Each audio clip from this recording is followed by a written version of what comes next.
Então, a gente vai falar de tratamento agora.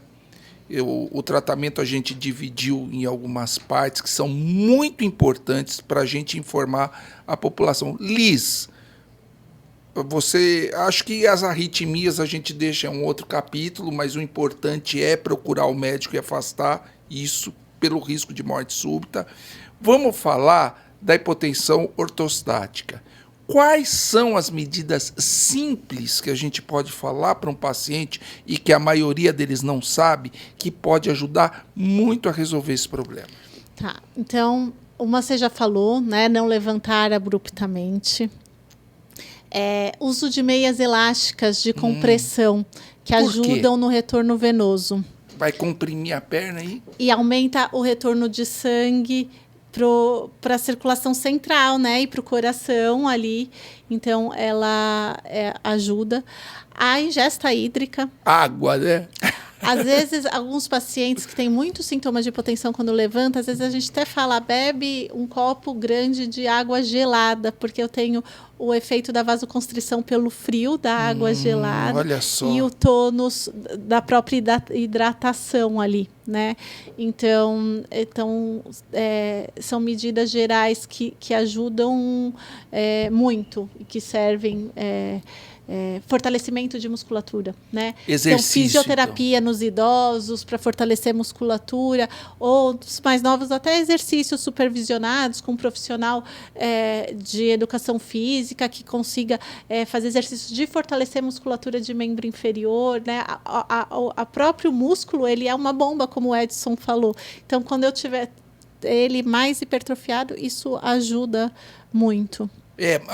E interessante o que você falou, quem tem síncope, faça exercícios supervisionados por um profissional e não vai fazer agachamento aí, porque é perigoso. A gente tem equipes de reabilitação autonômica, né, que são, às vezes a gente faz esses treinamentos supervisionados até o paciente aprender a fazer por conta própria. Né? Então, exercícios de tilt training, que a gente chama, então a gente usa essa posição quase em pé, a 70 graus, para condicionamento do sistema nervoso autônomo. Então, são medidas gerais que são muito úteis, e às vezes mais úteis do que remédios. E às vezes tirar remédio. Né? Exatamente, adaptar Por isso que quem tem síncope tem que procurar o médico, principalmente porque às vezes... é uma questão de medicação que está errada, ou exagerada, ou coisa que ele toma por conta própria. Isso pode colocar o paciente em risco. Né? Edson. Ou seja, resumindo o que a doutora Liz falou, o tratamento principal é o não medicamentoso. É claro que nós prescrevemos medicamento para quem precisa, só que na grande maioria das vezes... tudo se resolve com mudança comportamental. Então, beber água é uma mudança comportamental, beber água de tempo em tempo, né? Por exemplo, uma alternativa boa é toda vez que você for para o banheiro, né, saiu do corpo, tem que entrar. Então, toda vez que for para o banheiro, saia do banheiro procurando água para beber. Por exemplo, isso é uma modificação comportamental. Eu falo para os pacientes andarem com uma garrafinha, porque às vezes não vem água, não lembram que tem que ser. Principalmente aquela época. Então, perfeito. 2 litros e meio, você sabe que você tem que esvaziar tantas daquela sua garrafa ao longo das 24 horas. Não, né? E isso é muito comum, antes de você continuar. O cara vai viajar, tá relaxado, aí tá lá no verão, legal, andando naquelas cidades maravilhosas e não leva uma garrafa de água. E vai suando, andando e tal, vai cair, né? Então vai caminhar, vai passear, vai viajar, leva água junto, não custa nada, né? Perfeito. Então, treinamento comportamental para beber água, para não levantar de repente, para não ficar lutando contra o mal-estar. Muito importante isso. Se tiver começando a sentir sinais de pré-síncope, ou seja, mal-estar, tontura, escurecimento visual, abafamento dos sons, embaçamento visual, diminuição da atenção, se começar a sentir isso, já procurar lugar para deitar.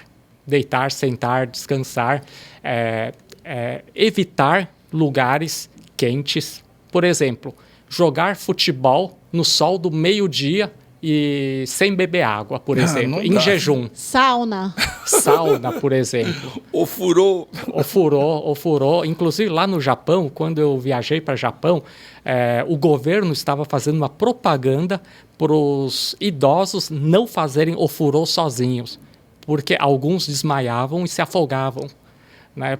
Por exemplo, era em cadeia nacional isso, a propaganda, né? Ou seja, o que se precisa é uma modificação, um treinamento comportamental para evitar essas situações e autoconhecimento. Ou seja, se você sabe quais são os fatores que te levam a ter apagão, tente evitar os fatores.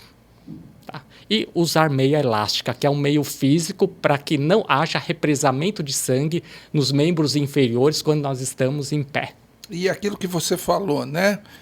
Toma cuidado na calçada, para atravessar a rua, para ligar o chuveiro. Perfeito. Né? Especialmente depois de evacuar, etc. Perfeito. Não ficar numa piscina sozinho. Né? Na hora de cozinhar, usar as bocas, para quem desmaia muito, usar as bocas coladas à parede. Para quem desmaia tudo, tem que pesar risco e benefício de dirigir, andar de bicicleta, pesar risco e benefício com seu médico. E lembrar, assim, que tem tratamento, né? As medidas gerais são muito importantes, acho que são a primeira linha. Mas existem tratamentos farmacológicos também, existem tratamentos para alguns tipos de síncopes cardioinibitórias mais avançados, em alguns casos marca-passo, em alguns casos denervação vagal, que é uma coisa que está começando a ser estudada. Então, existe medicação que ajuda a reter líquido no corpo para quem já está fazendo todas as medidas e não está funcionando, até você conseguir condicionar, depois você tira. Existem medicações que ajudam a contrair os vasos, né? Tipo amidodrina, enfim, saber que tem opções terapêuticas. Converse com seu médico caso as medidas básicas não funcionem. O médico especialista, ele pode ajudar muito a resolver esse problema. Bom, eu queria agradecer aí a participação de vocês. Nós fizemos esse podcast principalmente porque a grande maioria dos pacientes que têm síncope, eles são totalmente desorientados, não conhecem o problema que tem, não sabem como solucionar esse problema. Muitas vezes a síncope na adolescência ela é interpretada como frescura. Eu lembro quando eu era menino, a gente fazia um clube de escoteiro e tinha um menino com síncope. E a graça do dia, às vezes, era deixar ele em forma até ele desmaiar. A gente ficava em forma e ficava olhando, aí vai desmaiar. Isso... Né? Aí os moleques fazem bullying. Fazem bullying e viram um bullying. Ele é fraco, ele não aguenta. E não é isso. Esses pacientes precisam de atenção, de tratamento.